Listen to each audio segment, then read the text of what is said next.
Hello students, कैसे हो आप सब? आप सभी का स्वागत है यार स्क्वाड यूट्यूब चैनल में। इस वीडियो के अंदर में हम लोग डिस्कस करने वाले हैं secrets of physics for 99 percentile. ठीक है, लास्ट वीडियो हमारा जो था वो था secrets of mathematics for 99 percentile. आप लोगों को बहुत ज्यादा पसंद आया। जितने भी नए स्टूडेंट्स हैं, इस वीडियो को पूरा देखने के बाद में ये फिजिक्स होगा, इसके अंदर में मैथ्स वाला वीडियो भी जाके जरूर से देखना, चैनल में आपको मिलेगा और बहुत ज्यादा इंपैक्टफुल है। क्योंकि मैथ्स के अंदर में अगर आप 40-50 मार्क्स लेकर के आ जाते हो, 50 मार्क्स के आसपास आप लाते हो तो 99 परसेंटाइल आपको बनती है जनवरी अटेम्प्ट के अंदर में। तो जिन बच्चों का 15-20 नंबर है वहां से 50 नंबर के आसपास बना सकते हैं। इस वीडियो में हम फिजिक्स के बारे में बात करेंगे। फिजिक्स का मैंने आप लोगों को बताया था कि आपको 65 प्लस का टारगेट रखना है। कुछ शिफ्ट में आपके 75-80 इस रेंज में भी जाने पड़ सकते हैं depending on the shift to shift.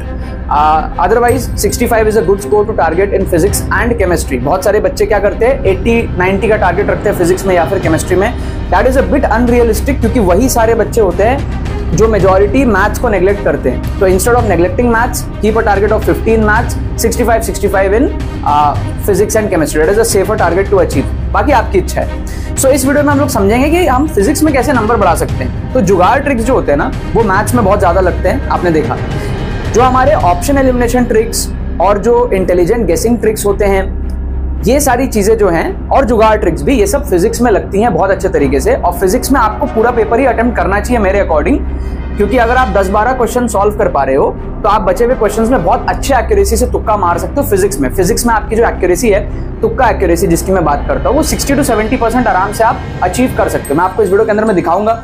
हमने मैथ्स वाले वीडियो में जो पेपर लिया था, that was I guess 31 January shift 1, उसी के पेपर के फिजिक्स के क्वेश्चंस मैं यहाँ पर लेने वाला हूँ। तो आपको समझ आएगा, एक ही पेपर का फिजिक्स का सेक्शन भी देगा, मैथ्स का सेक्शन भी देगा।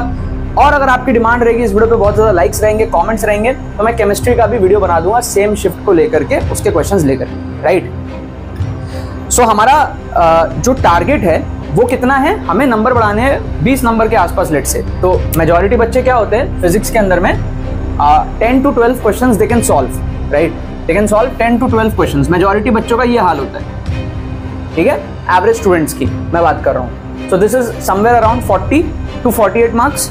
इसमें हो सकता है आप कुछ एरर भी करो, तो अगर आप पूरा इतना करेक्ट करते हो अच्छे एक्यूरेसी से, तो आप इस रेंज में रहोगे 40 to 50 के बीच में। Now our target is to reach 65 और 60 plus at least. So you need to increase how much? You need to increase more than 20 marks at least to reach 99 percentile or cross 98 percentile, right? For some shifts you may need even more. So you need to add plus 20 marks here at least. How can you do that? By leaving the questions? No, you can't leave the questions. Now if you are able to solve 10-12 questions, that means you have a ability to attempt the rest of the questions with very high accuracy, with 60%, 70% accuracy. मतलब आप 10-12 questions अगर कर ले रहे हो, आप 10 question और attempt करो, उसमें से आप 6-7 क्वेश्चन सही कर लोगे। कुछ हो सकता है आप न्यूमेरिकल से ले लो, कुछ हो सकता है बाकी आप हो सकता है एमसीक्यू से ले लो। सो यहां पर अगर आप लेट्स से एक एग्जांपल दे रहा हूं, if you attempt 10 questions and if you get 6 or 7 questions correct, let's say you get 7 questions correct and 3 questions wrong, so that gives you 7 4s are 28 minus 3 or 25 marks का boost. And if you get 10 में से 6 correct, 4 wrong, you get a 20 marks का boost. Completely तुम्हारा game change हो जाएगा। From this reason 40 to 48 you will reach 60 to 68, right, approximately. So ये आपको करना चाहिए। मैं आपको दिखाऊंगा कैसे होता है। बट एक चीज आपको समझना पड़ेगा कि आप सिर्फ ये वीडियोस देख करके ट्रिक्स लगाना नहीं सीख सकते। आपको प्रॉपर रिस्क मैनेजमेंट के साथ में सारे टाइप के ट्रिक्स जो लेटेस्ट पेपर्स में, सारे शिफ्ट्स में जो लग रहे हैं, वो सब आपको देखना पड़ेगा। डिमॉन्स्ट्रेशन देखना पड़ेगा। मेरा फुल पेपर तुक्का ट्रिक्स आपको देखना मिलेगा। सब आपको मिलेगा इस कोर्स के अंदर में। इस कोर्स के अंदर में क्या आपको होता है मैं आपको भी बताता हूं। सारे ट्रिक्स आप सीखोगे स्ट्रक्चर्ड मैनर में। पूरा 20 एपिसोड्स का स्ट्रक्चर्ड ट्रिक्स कोर्स है। फिर आप एप्लीकेशंस भी देखते हो पीवाईक्यूज के अंदर में। ठीक है, जितने शिफ्ट्स है सबके आप क्वेश्चंस देखोगे, पिछले साल के जो शिफ्ट्स हैं। फिर आप फुल पेपर तुक्का ट्रिक्स देखोगे कि एग्जाम सिनेरियो में आपको कैसे ट्रिक्स लगाना है, इंस्टेंटली आपको कैसे ट्रिक्स लगाना है, कैसे मैं सोचता हूं वो चीज आप देखोगे इंस्टेंटली। और रिस्क को कैसे आपको मैनेज करना है कि आप नेगेटिव मार्किंग ना कर दो। अगर आप सही से सीखोगे नहीं तो फिर आप नेगेटिव मार्किंग को ओवरकम नहीं कर पाओगे। तो नेगेटिव मार्किंग को ओवरकम करते हुए मैक्सिमम बेनिफिट उठाना है और लेटेस्ट शिफ्ट्स आपको सारे कवर करने हैं, माइंडसेट डेवलप करना है, रिस्क मैनेजमेंट को आपको सीखना है। तो इस कोर्स के अंदर में आपको एनरोल करना पड़ेगा। 40% डिस्काउंट चल रहा है, अभी कुछ दिन और रहेगा। लिंक डिस्क्रिप्शन में जाकर आप एनरोल कर लो। बहुत सारे स्टूडेंट्स इसके अंदर में एनरोल कर रहे हैं और जैसे जैसे एग्जाम पास आएगा हजारों स्टूडेंट्स इस बैच के अंदर में एनरोल करने वाले हैं। तो आप पीछे रह जाओगे कंपटीशन में अगर आप इसमें एनरोल नहीं करते हो। तो लिंक डिस्क्रिप्शन में कोई क्वेरी हो हमारी टीम को अभी व्हाट्सअप करके आप पूछ सकते हो और जाके अभी इसके अंदर में आप एनरोल कर लो। बहुत बढ़िया बैच होता है, बहुत आपका मार्क्स इससे इंप्रूव होगा। 60 to 80 मार्क्स आप इस बैच से इंप्रूव कर सकते हो कम टाइम में। जनवरी अटेम्प्ट में भी फायदा होगा, अप्रैल अटेम्प्ट में और ज्यादा फायदा होगा और आपकी वैलिडिटी बैच की अप्रैल अटेम्प्ट तक रहेगी। तो कोई टेंशन वाली बात यहाँ पर नहीं है, ठीक है। लिंक डिस्क्रिप्शन में जाओ। अब समझो हम फिजिक्स के क्वेश्चंस देखने वाले हैं। तो हम यहाँ पर इस वीडियो के अंदर में अगर मैं 8-9 क्वेश्चन आपको दिखा दूं तो आपको एक आइडिया लग जाएगा कि बहुत सारे क्वेश्चंस में हो सकता है एक 20 लेट से अगर 20 क्वेश्चन होते हैं सिंगल करेक्ट में, उसमें से मैं आपको 6-7 क्वेश्चन दिखाऊंगा सिंगल करेक्ट के और कुछ न्यूमेरिकल क्वेश्चंस भी मैं आपको दिखा दूंगा। तो आपको एक आइडिया लग जाएगा कि हाँ आप मेजॉरिटी ऑफ द पेपर में किस तरीके से कर सकते हो। और आप अगर जाके शिफ्ट का कट ऑफ देखोगे, मैंने कट ऑफ वगैरह देखा नहीं था, मुझे कुछ बच्चों ने बताया कि एक्चुअली ये जो शिफ्ट मैं आपको करा रहा हूँ इसके कट ऑफ ज्यादा है, ठीक है। मैथ्स के वीडियो में मैंने बहुत सारे क्वेश्चंस आपको कराए, तो आप अगर कर लोगे बहुत अच्छी आपकी परसेंटाइल आ जाएगी। यहाँ पे भी फिजिक्स में भी आप देखोगे कि 31 जनवरी शिफ्ट 1 में बहुत अच्छा कट ऑफ, बहुत कम स्कोर पे अच्छा आपका परसेंटाइल आ रहा है। So importance of tricks even increases, right. So एक एक करके हम देखेंगे। आप देखो यहाँ पर फर्स्ट क्वेश्चन आपको दिया है, ठीक है। फर्स्ट क्वेश्चन आपको दिया है, क्या है? क्वेश्चन को देखते ही आपको क्वेश्चन को सॉल्व करने नहीं जाना है, बेवकूफी आप क्वेश्चन सॉल्व करने जाओगे कि आपको दिख रहा है चारों डायमेंशन अलग अलग है। तो ये एक जुगाड़ यहाँ पे आप लगा सकते हो। Even though you can't solve the question, even you don't know the concept, बेवकूफ हो आप अगर ये क्वेश्चन आप छोड़ते हो। क्या आपको करना है? जुगाड़ ट्रिक लगाना है। ऑप्शंस को आपको डिमेंशन चेक करना है, ठीक है। तो वो आप कैसे चेक करोगे? आप जैसे क्या करो जैसे आप क्या करो ना, जैसे पहला ऑप्शन का डिमेंशन देखो क्या है हमारे पास में, mu upon root R G है, mu upon root R G. इसको आप कैसे देखोगे? पहले देखो आपको पूछा क्या है, ठीक है। आपको पूछा क्या है? एंगुलर वेलोसिटी पूछा है, ठीक है। आपको क्या पूछा है? ओमेगा। तो पहले देखो ओमेगा का क्या डायमेंशन होता है? v बाई आर होता है। v बाई आर का क्या मतलब है? आपका हो गया v मतलब स्पीड मीटर पर सेकंड और r मतलब डिस्टेंस मीटर। तो आपको सेकंड इनवर्स का डायमेंशन चाहिए, ठीक है। सेकंड इनवर्स का आपको डायमेंशन चाहिए। देखो इसका डायमेंशन सेकंड इनवर्स आ रहा है क्या? म्यू क्या होता है? आप देखो F equals to mu mg होता है, राइट। तो म्यू क्या होता है? म्यू तो डायमेंशन लेस होता है ना। F equals to mu mg friction force mu mg, तो आपका म्यू डायमेंशन लेस हो जाएगा। तो म्यू डायमेंशन लेस है, आप खाली 1 बाई रूट आर जी का डायमेंशन देखो, क्लियर है। अब आप देखोगे यहाँ पे हमारे पास में क्या है, 1 अपॉन रूट आर कितना हो जाएगा? मीटर, और जी कितना है? मीटर पर सेकंड स्क्वायर एक्सेलरेशन है। तो क्या ये आपका सेकंड इनवर्स के साथ मैच कर रहा है? नहीं मैच कर रहा। तो पहला ऑप्शन एलिमिनेट हो गया। दूसरा ऑप्शन देखो आप, root mu g upon r, root mu g upon r. इसको आप देखो, म्यू का तो डायमेंशन नहीं है, मतलब रूट जी बाई आर का डायमेंशन देखना है। रूट जी बाई आर मतलब क्या हो गया? जी मतलब कितना हो गया? मीटर पर सेकंड स्क्वायर, और आर मतलब नीचे आ गया मीटर, मीटर से मीटर कट गया, 1 upon S square second square, और रूट है मतलब 1 अपॉन सेकंड इनवर्स आ जाएगा, मतलब ये डायमेंशनली करेक्ट है। तो ऑप्शन बी इसका क्या हो जाएगा? करेक्ट आंसर हो जाएगा। आपको यहाँ पर जो है 4 नंबर फोकट के मिल गए। क्वेश्चन तो हमने पढ़ा ही नहीं कि क्वेश्चन में क्या है, समझे। तो ऐसे आप सोचो 4-4 नंबर। अभी मैं बहुत सारे क्वेश्चंस आपको दिखाने वाला हूं, वीडियो को पूरा आप एंड तक देखना, बहुत सारे क्वेश्चंस आप देखोगे, और वीडियो खत्म करके मैथ्स का वीडियो भी जाके देखना, गेम चेंज हो जाएगा आपका कंप्लीटली, ठीक है। बट ये सारी चीजें सीखनी है, इंस्टेंटली कैसे लगाना है रिस्क मैनेजमेंट के साथ में, तो वो कोर्स से होगा आपका, ठीक है। डोंट थिंक कि आप एक वीडियो देख करके तुक्का ट्रिक्स का मास्टर बन गए। There is a lot more things into it, ठीक है। अब सेकंड क्वेश्चन आप देखो। सेकंड क्वेश्चन में क्या है? If the wavelength of the first member of Lyman series is lambda, the wavelength of the second member will be. अब इसमें मैं आपको दिखा रहा हूं कि बाई चांस आप फॉर्मूला भूल जाते हो, बहुत केसेस में होता है आप फॉर्मूला भूल गए, सॉल्व नहीं कर पा रहे हो, how to do a very nice intelligent guess जिससे आपका आंसर करेक्ट आ जाए। ये मैं आपको यहां पर समझाने जा रहा हूं। क्या कह रहा है अपने को? देखो कह रहा है wavelength of the first member of Lyman series. Lyman क्या होता है भाई? n equals to 1, n equals to 1, n equals to 2, इस तरीके से होता है ना हमारे पास में, n इक्वल्स टू 3, है ना। अब लेमन का मतलब क्या होता है? वो भी फर्स्ट मेंबर ऑफ लेमन है, मतलब कि 2 से 1 पे गिरेगा, 2 से 1 पे गिरेगा, फर्स्ट मेंबर ऑफ लेमन है। अच्छा क्या बोल रहा है? वेवलेंथ बताओ सेकंड मेंबर का। सेकंड मेंबर क्या होगा? सेकंड मेंबर मतलब 3 से 1 पे गिरेगा, लेमन मतलब 1 पे गिरना है, इतना तो पता ही है। लेमन, बाल्मर, पैस्टन, ब्रैकेट, पीफंट, ऐसा होता है, तो 1 पे गिरना है। फर्स्ट मेंबर मतलब 2 से 1 पे गिरा, सेकंड मेंबर मतलब 3 से 1 पे गिरा। अब एक बात बताओ, अगर इसका वेवलेंथ है लैम्डा, तो इसकी तो एनर्जी डिफरेंस बढ़ गई ना, तो इसका लैम्डा कम हो जाएगा। ऑब्वियस सी बात है, हमें पता है E equals to h c by lambda होता है, इनवर्सली प्रोपोर्शनल है एनर्जी और लैम्डा। तो अगर एनर्जी बढ़ गया तो लैम्डा कम हो जाएगा। इसका मतलब यहां से यहां पे एनर्जी का गैपिंग बढ़ गया तो लैम्डा कम हो जाएगा। तो जो आंसर है वो क्या आएगा? लैम्डा से छोटा आएगा। ठीक है, आप देखो ऑप्शन सी जो है वो लैम्डा से बड़ा रेशियो है 32/27, ऑप्शन डी जो है वो 27/5, ये लैम्डा से बड़े वैल्यूज है। तो ये दोनों ऑप्शन आपके एलिमिनेट हो गए, सी और डी। ए और बी में से आपको तुक्का लगाना है। क्या आपको बात समझ में आ रही है? अब ए और बी आपकी 50% एक्यूरेसी बन गई।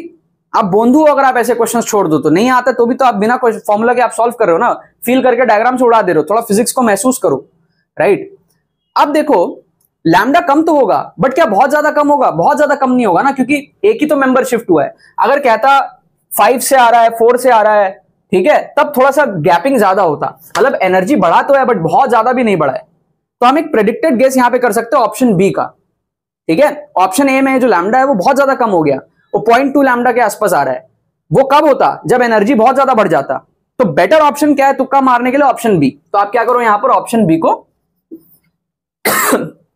तुक्का मारो, that is a better option. मैं नहीं कह रहा हूं कि ये हमेशा सही होगा, but we are getting very close to the answer. अगर आप इस तरीके से करोगे ना, तभी आप 10 में से 7 सही कर पाओगे, नहीं तो नहीं कर पाओगे, ठीक है। और बॉर्डर लाइन केस क्या, आपको 10 में से केवल 2 सही करना है नील रहने के लिए। 2 सही करोगे तो 8 नंबर आएंगे, 8 गलत करोगे -8 हो जाएगा। तो कोई रिस्क नहीं है। रिस्क को मैनेज करते हुए मार्क्स अगर बढ़ रहे हैं, और ऐसे क्रूशियल सिचुएशन में जहां आप 40 से 50 मार्क्स के बीच में, वहां से आप 99 परसेंटाइल जा रहे हो, इससे बढ़िया और क्या हो सकता है ना? गेम चेंजर चीज है ना। लास्ट मोमेंट में क्या होता है, आप लोग नोट्स देख रहे होते हो, स्ट्रैटेजी ढूंढ रहे होते हो, क्रैश कोर्सेज ढूंढ रहे होते हो। अरे नहीं, लास्ट में आपको तुक्का ट्रिक सीखना है, ऑप्शन एलिमिनेशन सीखना है, इंटेलिजेंट गेसिंग सीखना है, एग्जाम टेम्परामेंट आपको डेवलप करना है, कैसे रिमेनिंग क्वेश्चन से आप नंबर बटोर सकते हो वो आपको देखना है, ठीक है। कम टाइम में अगर बूस्ट करना है नंबर अच्छे खासे, तुक्का ट्रिक से ही होता है। जो बच्चे नहीं समझते हो बेवकूफ है, सच बता रहा हूं ऑनेस्टली। मैंने ऐसे NIT त्रिची पढ़ा था, ठीक है। अब आ जाओ क्वेश्चन नंबर 3। थर्ड क्वेश्चन में आप देखो यहां पर क्या है कि भाई हमारे पास में ऑप्शंस देखो, आप डायग्राम देख के समझ आ रहा है ना कि P1 और P2 में कुछ तो डिफरेंस है, इतना तो समझ में आ रहा है। भले ही आप उतना नहीं नॉलेजेबल हो मान लो, तो भी एक प्रेडिक्टेड गेस कर सकते हो ना आप। ऑप्शन सी और डी में इक्वल साइन है, आप देखो ऑप्शन सी में इक्वल दिया और ऑप्शन डी में ग्रेटर देन इक्वल दिया है। बेहुदा बात है ना। उनके पास कोई ऑप्शन नहीं थे तो कुछ भी ऑप्शन बना दिया, तो सी और डी कैंसिल। ए और बी में आप तुक्का लगाओ, 50% एक्यूरेसी है आपकी, है ना। बाकी इस क्वेश्चन को आप इजीली सॉल्व भी कर सकते हो, कमेंट करके बताना, है ना। मैं चाहता हूं कि आप इन सारे क्वेश्चंस का आंसर कमेंट भी कर देना, ठीक है। बड़ा सिंपल है, देखो कैसे करना है। ज्यादा फिजिक्स भी बहुत डिफिकल्ट नहीं, आपको लगता है बहुत पढ़ना पड़ता है, बहुत ज्यादा नहीं पढ़ना पड़ता है। NITs पहुंचने के लिए बहुत ज्यादा नहीं पढ़ना पड़ता। देखो क्या है, कितना सिंपल है। हमारे पास में क्या है, ये T है, यह है V, यह है O, ठीक है। ये हमारे पास में है P2 और ये हमारे पास में है P1। देखो कितना आसान सवाल है। P1 P2 अपने को देखना है ना। आप देखो क्या है, आप एक काम करो, PV इक्वल्स टू NRT पता है आपको? PV इक्वल्स टू NRT ये पता है ना आपको? अच्छा, अब आप एक चीज देखो अब आप एक चीज देखो, अगर मैं ऐसा करूं कि P को लिख दूं NRT बाई V, क्लियर है? तो मेरा क्या हो जाएगा, P proportional to T by V, P proportional to T by V। Simple है, कोई रॉकेट साइंस नहीं है। अगर मैं वॉल्यूम को फिक्स कर दूं, if I fix the volume, temperature बढ़ेगा तो प्रेशर भी बढ़ेगा, है ना। अच्छा, वॉल्यूम को फिक्स कैसे करते हैं? एक स्ट्रेट लाइन बना दो ऐसे, वॉल्यूम कांस्टेंट हो गया। इसके लिए जो वॉल्यूम है इसके लिए भी वही वॉल्यूम है। वॉल्यूम को मैंने कांस्टेंट कर दिया, तो वॉल्यूम को मैंने फिक्स कर दिया। इसका मतलब जिसका टेम्परेचर ज्यादा उसका प्रेशर ज्यादा। टेम्परेचर किसका ज्यादा है? टेम्परेचर इसका ज्यादा है, तो क्या होगा, P1 का टेम्परेचर ज्यादा है तो P1 का प्रेशर ज्यादा होगा। क्या आपको बात समझ में आ रही है? P1 का प्रेशर ज्यादा होगा, P1 का प्रेशर P2 से ज्यादा है। ऑप्शन ए करेक्ट है, ऑप्शन ए करेक्ट है यहाँ पे। P1 is greater than P2, ठीक है। This is T1, this is T2, T1 is greater than T2, hence P1 is greater than P2। Option A is the correct answer. इतने आसान सवाल आते हैं यार JEE में, आप सही डायरेक्शन में नहीं पढ़ते हो, इसीलिए आप लोग के नंबर नहीं आते, राइट। अभी तक जितने क्वेश्चंस करे कुछ टफ लगा, ये भी सॉल्व करना बड़ा आसान है, ठीक है। आओ फोर्थ क्वेश्चन आप देखो, इलेक्ट्रोस्टैटिक्स का सवाल है भाई। कितना आसान है, सब कुछ सेम पेपर के हैं। 31 जनवरी शिफ्ट 1, सब कुछ सेम पेपर से ले रहा हूं। बहुत इजी सवाल है, आप सॉल्व भी कर सकते हो। नहीं कर पा रहे हो तो तुक्का कैसे मारना, ऑप्शन कैसे एलिमिनेट करना, मैं आपको दिखाता हूं। 2 चार्जेस है Q एंड 3Q, ठीक है। 2 चार्जेस है, एक है आपका Q और एक है आपका 3Q, separated by distance R in air, ठीक है भाई। कोई डिस्टेंस है R, कोई बात नहीं, कोई डिस्टेंस है R, ठीक है। At a distance x from charge Q the resultant electric field is 0। कोई एक पोजीशन है जहां पे रिजल्टेंट इलेक्ट्रिक फील्ड 0 है, ठीक है। और वैल्यू ऑफ x आपको पूछा है, ठीक है। तो पहले तो आप ये देखो कि जो ये x है वो कहां हो सकता है। क्या वो x यहां हो सकता है? देखो एक बार सोचो, यहां पे हो सकता है क्या? क्या बोल रहा है अपने को, क्वेश्चन में क्या बोल रहा है कि at a distance x from charge q resultant electric field is 0। क्या अगर मैं x को यहां लेता हूं, मान लो सपोज जो पॉइंट है वो यहां पर है, पॉइंट p यहां पर है, तो क्या यहां पे इलेक्ट्रिक फील्ड 0 आ सकता है? देखो इलेक्ट्रिक फील्ड क्या होता है, पॉजिटिव चार्ज के लिए अवे और नेगेटिव चार्ज के लिए टुवर्ड्स। अब देखो ये भी पॉजिटिव है, ये भी पॉजिटिव है, तो दोनों के लिए अवे हो जाएगा ना, तो इलेक्ट्रिक फील्ड 0 नहीं होगा। उसी तरीके से अगर मैं यहां पे लेता हूं पॉइंट P, यहां भी सेम होगा, इसके लिए और इसके लिए दोनों के लिए अवे होगा, तो 0 नहीं आएगा। तो 0 कहां आ सकता है? 0 बीच में ही कहीं आ सकता है, बीच में कहीं पे 0 आ सकता है। इसका मतलब जो x की value that has to be less than r for sure, है ना, x has to be less than r, क्योंकि ये जो लेंथ है ये r है और पॉइंट कहीं अंदर ही होगा, बाहर नहीं हो सकता इलेक्ट्रिक फील्ड 0। बाहर यहां लोगे इलेक्ट्रिक फील्ड 0 नहीं होगा, दोनों एडअप हो जाएंगे, और यहां लोगे इलेक्ट्रिक फील्ड 0 नहीं होगा, दोनों एडअप हो जाएंगे। इसको कहते हैं आपकी थिंकिंग। आप एग्जाम में हो सकता है क्वेश्चन सॉल्व नहीं कर पा रहे, बट बेसिक्स जो आपको पता है उसमें भी आपको जुगाड़ लगा के देखो कैसे दो ऑप्शन एलिमिनेट होंगे। देखो ध्यान से, x लेस देन r बोला है आपको। अच्छा अब ध्यान से देखो, अगर मैं r को 1 ले लूं तो x की वैल्यू 1 से छोटी आनी चाहिए। आप देखो r को अगर आप 1 लेते हो, ऑप्शन है आपको छोटा दिख रहा है, ऑप्शन बी आप देखो r को 1 लेने से 1 से बड़ा आ जा रहा है, तो x तो 1 से बड़ा नहीं होगा ना फिर अगर r 1 होगा, तो ऑप्शन बी एलिमिनेट हो गया। Same goes for option C, वो भी एलिमिनेट हो गया। ऑप्शन डी आपका बचा है, ए और डी ऑप्शन बचे हैं आपके, है ना। If I take r as 1 the x has to be less than 1, तो अगर मैं r को 1 लिया चारों ऑप्शन में, दो ऑप्शन मेरे एलिमिनेट हो गए, ऑप्शन बी और ऑप्शन सी मेरे एलिमिनेट हो गए क्योंकि वो ग्रेटर देन 1 दिखा रहा है। तो ऑप्शन ए और डी में आपको तुक्का लगाना है। 50% एक्यूरेसी हो गई आपकी। क्या इसके लिए आपको बहुत पढ़ना है? क्या इसके लिए आपको कूलम्स लॉ, एक्सप्रेशन, वो सारी चीजें चाहिए? नहीं, तो इतना तो कर सकते हो ना आप, अपने एक्यूरेसी तो बना सकते हो ना यार, है ना। 10 में से आपके 5 भी सही होंगे तो आपके 15 नंबर फिर भी ऐड होंगे। देखो 5 इंटू 4 20 माइनस 5, 15 मार्क्स आपके फिर भी ऐड होंगे, राइट। अब अगर आप चाहो तो इसमें कूलम्स लॉ लगा के कर सकते हो, या फिर आप एक और गेस यहां पे देख सकते हो। कैसे? देखो आपका जो पहला ऑप्शन है और जो लास्ट ऑप्शन है उसमें डिफरेंस क्या है ये आप देखो। पहला जो है ना, पहला ऑप्शन वो आपको दिया है 1/1 प्लस √3। 1/1 प्लस √3 मतलब क्या है? 1/1 प्लस 1.7 मतलब 1/2.7 के आसपास, 1/2.7 के आसपास, राइट। और ऑप्शन डी आप देखो क्या है, वो है आपका 2.7 इंटू 3, मतलब कि ऑप्शन डी जो है वो और बहुत ज्यादा छोटा है, अप्रोक्सीमेटली ऐसा हो जाएगा 2.7 इंटू 3। तो इसका मतलब क्या है कि x की वैल्यू 0.1 r ऐसी है, समझो। तो ये बहुत ज्यादा छोटा आ रहा है, चार्जेस का इतना ज्यादा भी डिफरेंस नहीं है ना। चार्जेस का आप देखो डिफरेंस क्या है, q और 3q है डिफरेंस, ठीक है। चार्जेस 3 टाइम्स है। आप सोचो, थोड़ा सा फील करो, अगर यहां पे q है और यहां पे 3q है, ठीक है, और मान लो ये 50% रीजन है। ऑप्शन ए क्या कह रहा है? ऑप्शन ए कह रहा है कि कहीं यहां पे होगा 1/2.7, 0.3 के आसपास कहीं आएगा, लेकिन ऑप्शन डी कह रहा है 1/8 मतलब 0.1 के आसपास कहीं आएगा। ये बहुत ज्यादा इधर हो गया, ठीक है, ये बहुत ज्यादा इधर हो गया। क्या आपको बात समझ में आ रही है? तो उतना ज्यादा जब कम होगा, तो हम जब कूलम्स लॉ लगाते हैं ना, तो कूलम्स लॉ में क्या होता है, KQ/r² करेंगे इलेक्ट्रिक फील्ड जब निकालेंगे तो अगर r बहुत छोटा हो जाएगा, ठीक है, r यहां पे बहुत ज्यादा छोटा आ जाएगा, तो फिर डिनोमिनेटर में फिर वो स्क्वायर होता है। तो आप थोड़ा एक एस्टिमेशन लगा सकते हो कि ये ज्यादा बेटर है, ये ज्यादा बेटर है। अगर दोनों चार्जेस बराबर होते तो सेंटर पे आता, चार्जेस में थोड़ा गैप है, थोड़ा सा इधर आ जाएगा, ठीक है, बट क्या इतना इधर आएगा? उस लेवल का आप अगर फिजिक्स सोच सकते हो तो आप एक इंटेलिजेंट गेसिंग यहां पे लगा सकते हो, ऑप्शन ए।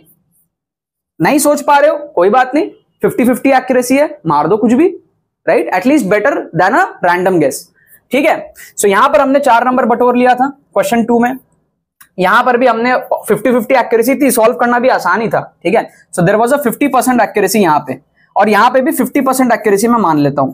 तो अभी तक हमने 4 क्वेश्चन करे, जिसमें हमने 2 में एक्यूरेट उठा लिया और 2 में 50-50 चांस है, तो इन 2 में से कोई एक तो सही होगा ना, तो 4 में से 3 तो सही होगा। हमारा टारगेट क्या, हम अगर 10 क्वेश्चन अटेम्प्ट करें तो 7 के आसपास सही हो, समझ रहे हो? उस रेशियो को मेंटेन करते हुए हम चल रहे हैं, उससे बेटर ही चल रहे हैं हम, राइट, इस तरीके से। तो ये तो हुए 4 क्वेश्चन। अभी मैं आपको और दिखाऊंगा, थोड़ा सा बोर्ड इरेज करेंगे, थोड़ा सा हम यहां पर जो है बोर्ड इरेज करेंगे।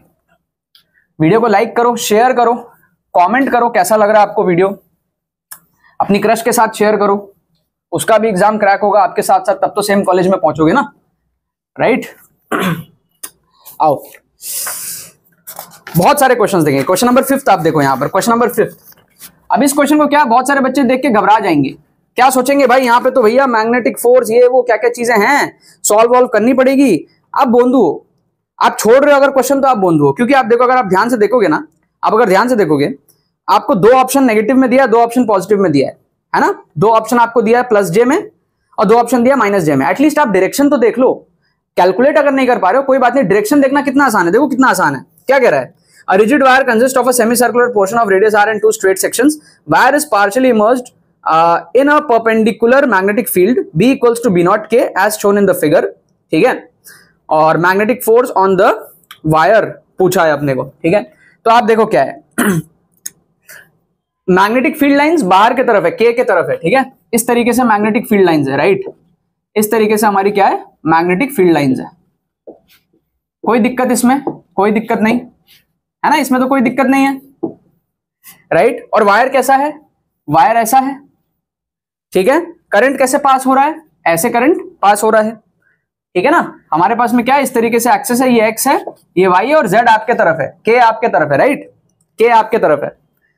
तो फोर्स निकालना कितना आसान है आप बताओ, यहां से यहां तक तो भैया कैंसिल आउट हो जाएगा, खाली इस पोर्शन का देखना है, तो करंट ऐसे पास हो रहा है ना, ये दोनों तो कैंसिल आउट हो जाएंगे ना। देखो कैसे कैसे निकालते हो फोर्स, हाथ से निकालते हो राइट हैंड रूल से।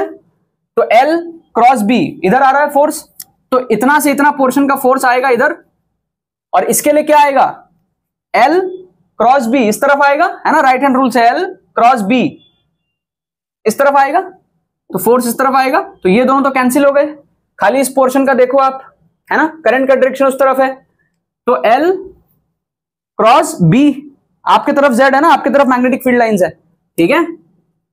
क्या हमारे पास में L इस पोर्शन का देख रहा हूं मैं, करंट उस तरफ है, L क्रॉस B, तो मेरा डायरेक्शन आ रहा है फोर्स का नीचे, तो फोर्स का डायरेक्शन आ रहा है नीचे, ऊपर में Y है तो नीचे में क्या है, माइनस Y, तो आंसर होगा माइनस J में।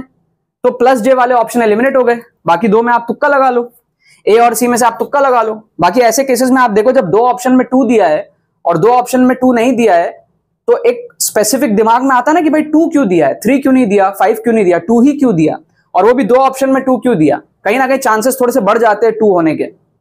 तो प्रेडिक्टेड गेस आप यहां पर क्या कर सकते हो, ऑप्शन ए का लगा सकते हो इंस्टेड ऑफ ऑप्शन सी। देख लेना, शायद इसका आंसर ए ही दिया हुआ है, ठीक है, मैंने चेक नहीं किया आंसर की में ए ही दिया हुआ है, बट एटलीस्ट दो ऑप्शन हमने श्योर शॉट यहां पर एलिमिनेट कर लिया, ठीक है। यहां पर भी हमने जो है 4 नंबर बटोर लिए। ऑब्वियसली बात है, जब हम ए और सी में तुक्का लगाएंगे तो हम ए को ही तुक्का लगाएंगे, एक फील आएगा वहां पे कि भाई -2 दिया है दो ऑप्शन में, 2 एक स्पेसिफिक नंबर है ना जिसको इंक्लूड किया गया है, तो कहीं ना कहीं चांसेस बनते हैं उसके आंसर होने के। इंटेलिजेंट गेसिंग सीखो, राइट।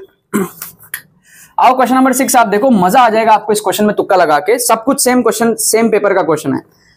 मैंने इस क्वेश्चन को देखा, मैंने देखा कि भाई तुक्का कैसे लगा सकते हैं, बहुत ईजी है इसमें तुक्का लगाना। A small steel ball is dropped, drop का मतलब क्या है, वेलोसिटी 0 है ना, ड्रॉप का मतलब क्या है, आप देखो ड्रॉप का मतलब क्या है, स्टार्टिंग 0 से होगा। आप देखो पहला ऑप्शन में स्टार्टिंग 0 से नहीं हो रहा, स्पीड कुछ दी हुई है, तो ये ऑप्शन एलिमिनेट हो गया।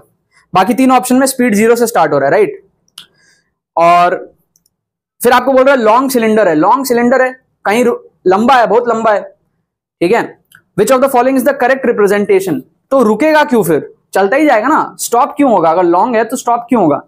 तो ऑप्शन सी भी एलिमिनेट हो गया, क्योंकि उसमें देखो स्पीड बढ़ के फिर कम हो जा रहा है, बकवास सा ऑप्शन है, ठीक है, स्पीड वापस 0 हो जा रही है, तो वो भी बकवास लग रहा है, क्यों होगा 0, ठीक है। अगर आपको नहीं भी आता कुछ तो भी आप कैसे सोच सकते हो।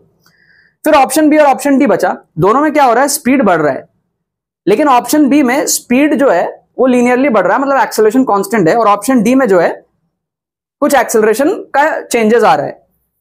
अब एक्सेलरेशन कांस्टेंट कब होता है, नॉर्मल फ्री फॉल में, जो हमारे पास में जी है 9.8 है ना, तो नॉर्मली होता है ना, ठीक है, तो कुछ तो चेंजेस आएगा, तो ऑप्शन बी को भी आप एलिमिनेट कर सकते हो। इस तरीके से आप सोच सकते हो, अगर आपको नॉलेज नहीं है, मुझे भी नॉलेज नहीं है इतनी इस क्वेश्चन के बारे में, बट फिर भी मैं तुक्का डी मारता इसको, ठीक है। अगर आपको कॉन्सेप्ट नहीं भी पता तो भी आप देख सकते हो ना कौन सा ऑप्शन सही नहीं लग रहे। ऑप्शन ए तो एकदम सही नहीं लग रहा, ड्रॉप हुआ है, तो स्पीड 0 से स्टार्ट होनी चाहिए, 3 ऑप्शन में स्पीड 0 से स्टार्ट किया है, तो ऑप्शन ए चांसेस कम है। ऑप्शन सी चांसेस बहुत ही कम है, क्योंकि स्पीड बढ़ के वो फिर 0 क्यों हो जा रहा है, जबकि लॉन्ग सिलेंडर दिया हुआ है अपने को, ठीक है। और फिर ग्लिसरीन वगैरह दिया, कुछ कॉन्सेप्ट होगा भाई, तो सिंपल केस भी नहीं होगा कि एक्सेलरेशन कांस्टेंट हो, तो उस बेसिस पे आप बी को भी एलिमिनेट कर सकते हो। एक ही ऑप्शन बचा डी, ठीक है, जहां पे एक्सेलरेशन धीरे धीरे स्लो हो जा रहा है, मे बी बिकॉज वहां पर कुछ हमारे पास में जो रिवर्स फोर्स आता है हमारे पास में, बुएंसी वगैरह कुछ लगे, वो सारी चीजें हो सकती है, फिर स्टोक्स लॉ वगैरह लग जाए, उसके हिसाब से कुछ आप एक्चुअल सोल्यूशन अगर देखोगे तो हो सकता है आपको वहां पे कुछ एक्सप्रेशन दिखे इसमें सॉल्व करता हुआ, ठीक है, कि भाई डाउनवर्ड फोर्स, अपवर्ड फोर्स, वो सारी चीजें करके आपको यहां पर कुछ फाइनल रिजल्ट आएगा। बट क्योंकि आपको यहां पर ग्राफ दिया हुआ है, तो why do you have to think that much, why do you have to solve the equation and get the actually speed का इक्वेशन, बोंदू चीज है ना वो, राइट, वो आप पढ़ते टाइम करो, एग्जाम देते टाइम मत करो आप, ठीक है, ओके। ये हुआ हमारे पास में क्वेश्चन 6। आओ क्वेश्चन नंबर 7 आप देखो, क्वेश्चन नंबर 7 आप देखो यहां पर क्या है। इसमें हम क्या करेंगे, कह रहा है एक आर्टिलरी पीस है of mass m1 fires a shell of mass m2 horizontally instantaneously after the firing, the ratio of kinetic energy of the artillery and that of the shell is. 4 option दिए हुए हैं। मैं क्या करता हूं, m2 को 0 ले लेता हूं, मेरे पास m1 है, इससे फायर हुआ m2, मैं कहता हूं m2 इज 0, मतलब क्या है, कुछ फायर हुआ ही नहीं। मेरा ये अजम्पशन है कि m2 0, अगर m2 0 है मतलब मैंने कुछ फायरिंग की ही नहीं, अगर मैंने कुछ फायरिंग की ही नहीं तो m2 का जो काइनेटिक एनर्जी है वो भी 0 और मेरा भी 0, आर्टिलरी पीस का भी 0, ठीक है, इसका मतलब 0/0 आएगा आंसर, 0 आएगा बेसिकली आंसर। तो आप देखो 4 ऑप्शन में अगर मैं m2 को 0 लेता हूं तो कौन कौन सा ऑप्शन मेरे को 0 दे रहा है। अगर मैं पहले ऑप्शन में m2 को 0 लूं तो मेरे को काइनेटिक एनर्जी 1 दे रहा है, 1 कैसे हो जाएगा, 0 आ रहा है ना। ऑप्शन बी में अगर मैं m2 को 0 लेता हूं तो ये मेरे को 0 दे रहा है, ये पॉसिबल है। ऑप्शन सी में अगर मैं m2 को 0 लूं तो मेरे को इनफाइनाइट दे रहा है, ये पॉसिबल नहीं है, ठीक है। और ऑप्शन डी में m2 को 0 लेने से 0 आ रहा है, ठीक है। तो कहीं ना कहीं ये एक तरीका है थोड़ा सा करने का, बट यहां पे आप थोड़ा सा मैथमेटिकली थोड़ा घबरा सकते हो। So even there is a better way to check this, ठीक है। आपको मोमेंटम कंजर्वेशन तो आता ही है। अब मोमेंटम कंजर्वेशन में क्या है, वैसे तो बता रहा हूं आपको, तुक्का लगाना, इन दोनों में लगा देना, 50-50 एक्यूरेसी पे आप पहुंच चुके हो, राइट। अब मोमेंटम कंजर्वेशन बहुत सारे बच्चे क्या है जनरल वे में नहीं कर पाते, तो मैं आपको सजेस्ट करूंगा आप क्या करो, नंबर असाइन कर दो अपने मन से। कैसे करोगे, आप क्या करो, m2 को ले लो m1/2, समझ रहे हो। जैसे आप क्या करो, m1 है, ये m1 है, ठीक है, तो आप m2 को क्या करो, m1/2 कर लो, m1/2, इससे आपका कैलकुलेशन बहुत फास्ट हो जाएगा। कैसे, आपने इसको m1/2 ले लिया, अपने मन से ले लिया m2 को। अब क्या करोगे आप, और बढ़िया कर लो, आप एक काम करो, मास को ले लो 1 kg, तो ये हो जाएगा कितना, 1/2 kg, ठीक है, 1/2 kg। अब मोमेंटम कंजर्व होगा, तो इसका स्पीड आप ले लो कितना, इसका स्पीड आप ले लो इसका स्पीड आप ले लो 2 मीटर पर सेकेंड, तो ऑब्वियसली इसका स्पीड हो जाएगा 1 मीटर पर सेकेंड, मोमेंटम कंजर्व हो गया।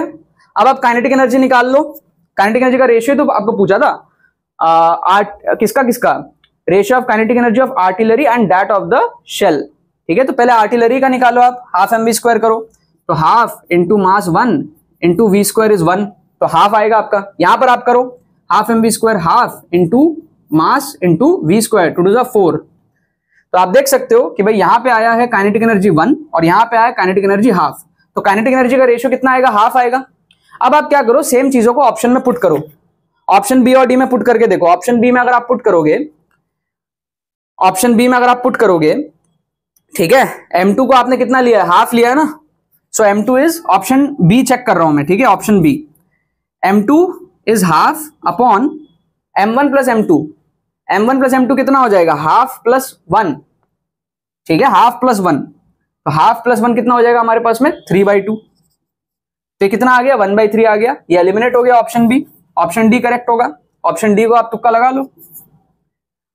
ऑप्शन डी क्या है, m2/m1, m2/m1, m2/m1, m2 is half and m1 is 1, तो that is half, option D is correct, सही हो गया। 4 नंबर हमने इसमें भी बटोर लिए भाई, ठीक है, 4 नंबर हमने इसमें भी बटोर लिए और यहां पे भी हमने 4 नंबर बटोर लिए थे। तो आप देख सकते हो हमारी एक्यूरेसी, अभी तक हमने 7 क्वेश्चंस में से ऑलमोस्ट 6 क्वेश्चन सही कर लिए।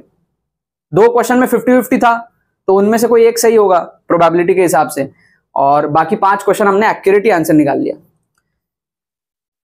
तो ऐसे आप बहुत सारे क्वेश्चंस में कर सकते हो। अभी मैं आपको और 2 क्वेश्चन दिखाऊंगा न्यूमेरिकल टाइप के, ठीक है। ऐसे आप पूरा पेपर भी अटेम्प्ट कर सकते हो, ऐसे आपको बहुत ज्यादा नॉलेज की जरूरत नहीं है, क्लियर है। अब आपको दिखाता हूं न्यूमेरिकल टाइप में कैसे ट्रिक लग सकता है सेम पेपर में। देखो क्वेश्चन नंबर 8 आप देखो, आपके होश उड़ जाएंगे। क्या दिया आपको, इस तरीके से पूरा दिया, इक्विवेलेंट रेजिस्टेंस आपको बताना है, राइट। अब इसमें आप कैसे तुक्का लगा सकते हो, देखो ध्यान से, आप स्ट्रक्चर को देखो, आप अगर इसको सॉल्व कर सकते हो करो, नहीं कर पा रहे हो देखो कैसे प्रेडिक्ट कर सकते हो आंसर। आपको दिया है यहां पे 3 ओम, यहां पे आपको दिया है 3 ओम, और ये है अपना बी, ये है अपना ए, राइट राइट। और ये जो पूरी कहानी है इसको आप बोल दो एक्स, ये 3 है, ये 3 है, क्लियर है। अच्छा 3 और 3 तो पैरेलल में है ना, तो ये हो जाएंगे 1.5, तो इन दोनों को अगर आप हटा दो तो आपका ये हो जाएगा 1.5 ओम, ये बी, ये ए, और ये हमारे पास में है एक्स, यस और नो, राइट। सो अब आप क्या कर सकते हो, x और 1.5 अगर पैरेलल में है तो obviously the answer will be less then 1.5, क्योंकि जब दो रेजिस्टेंस पैरेलल में होते हैं सो इक्विवेलेंट दोनों से छोटा होता है, ये तो अपने को पता है, सीरीज में होता है तो बढ़ जाते हैं, तो obviously the answer will be less then 1.5। अब लेस देन 1.5 इंटीजर एक ही है 1, तो वेरी हाई चांसेस कि आंसर 1 होगा, वेरी हाई चांसेस। 4 नंबर हमने यहां भी बटोर लिए, डेसिमल में हुआ तो हम फंसेंगे, बट वेरी हाई चांसेस ना कि इंटीजर में होता है ना, 70 to 80% चांस है कि इंटीजर में ही होगा, 10-20% चांस है डेसिमल में होगा, और अगर इंटीजर में हुआ there is only one option left, that is 1, तो आपको यहां पर गेस करना चाहिए, देयर इज ऑलमोस्ट 80% चांस कि आपका क्वेश्चन सही हो जाएगा। अगर डेसिमल में नहीं हुआ आंसर आपका राइट है। सो देखो जब आप एग्जाम दे रहे हो ना, कॉम्पिटिटिव एग्जाम, तो आपने कितना पढ़ा है सिर्फ वो मैटर नहीं करता, आपका एग्जाम टेम्परामेंट क्या है, ये सारी चीजें, ये सारे क्वेश्चंस क्यों बनते हैं, कॉम्पिटिटिव एग्जाम में ऐसे क्वेश्चन आते हैं, बोर्ड में तो ऐसे क्वेश्चन नहीं आते ना, आपका पढ़ने का तरीका ही गलत है। आप समझो इस चीज को, सही डायरेक्शन में पढ़ो, सही माइंडसेट से पढ़ो अगर आपको क्रैक करना है एग्जाम। तो क्वेश्चन नंबर 9 आप देखो, लास्ट क्वेश्चन इस वीडियो का मेरे तरफ से, इसको अगर आप देखते हो ना बहुत नेक्स्ट लेवल गैस यहां पे लगेगा, एक्यूरेट नहीं लगेगा बट प्रोबेबिलिटी हाई होगी। देखो कैसे कह रहा है, particle performs SHM with amplitude A, ठीक है, एसएचएम कर रहा है, एम्पलीट्यूड है ए का एम्पलीट्यूड है, ठीक है, ऐसे ऐसे ऐसे ऐसे हो रहा है। क्या कह रहा है, it's speed is increase to 3 times at an instant when it's displacement is 2a/3। जब इसका डिस्प्लेसमेंट 2a/3 है, 2a/3 मतलब कितना हुआ, 0.66 टाइम्स ए, 0.66 कहीं यहां पे आएगा, तो जब वो यहां पे था तो उसकी speed is slowing down, right. देखो एक एसएचएम में क्या होता है, स्पीड यहां मैक्सिमम होता है, यहां पे जाके स्पीड 0 होता है, इस तरीके से चलता रहता है, राइट, इस तरीके से चलता रहता है, तो यहां पे it is on the verge of getting to 0 speed, then again it will return back. तो जब उसकी स्पीड कम हो रही थी उस मोमेंट पे उसकी स्पीड को 3 गुना बढ़ा दिया गया, ठीक है। अब 3 गुना कोई ऐसा भी नंबर नहीं है कि बहुत ज्यादा बढ़ा दिया गया, 10 गुना 20 गुना, और इतना कम भी नहीं है कि उसकी एम्पलीट्यूड थोड़ी सी डबल के आसपास ना हो, समझ रहे हो। तो ये फिजिक्स की जिसको फील है ना वो इस क्वेश्चन को कर सकता है विदाउट इवन मैथमेटिकली, एक फील से आप प्रेडिक्ट कर सकते हो आंसर कहां होगा।